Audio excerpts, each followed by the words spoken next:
અતિભારે વરસાદની આગાહીને લઈને વહીવટી તંત્ર એલર્ટ બન્યું છે। મહાનગરપાલિકાની ટીમે સતર્ક રહેવા માટે માઇકથી એનાઉન્સમેન્ટ કરવું, જ્યાં ઊંધના અને પાંડેસરા સહિતના નીચાણવાળા વિસ્તારમાં સતર્ક રહેવા સૂચના આપવામાં આવી। નીચાણવાળા વિસ્તારના લોકોને સ્થળાંતર કરવાની અપીલ કરાઈ છે।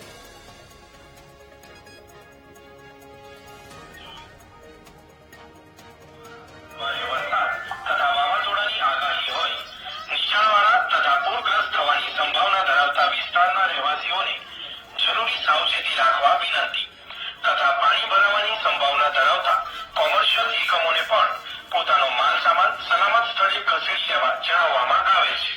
ઉપરાંત તમામ નાગરિકોએ બિનજરૂરી ઘરની બહાર નીકળવાનું ટાળવું। 2024ના રોજ હવામાન વિભાગ દ્વારા ભારે વરસાદ તથા વાવાઝોડાની આગાહી હોય નીચાણવાળા તથા પૂરગ્રસ્ત થવાની સંભાવના ધરાવતા વિસ્તારના રહેવાસીઓને જરૂરી સાવચેતી રાખવા વિનંતી તથા પાણી ભરાવાની સંભાવના ધરાવતા કોમર્શિયલ એકમોને પણ પોતાનો માલ સામાન સલામત સ્થળે ખસેડી લેવા જણાવવામાં આવે છે। ઉપરાંત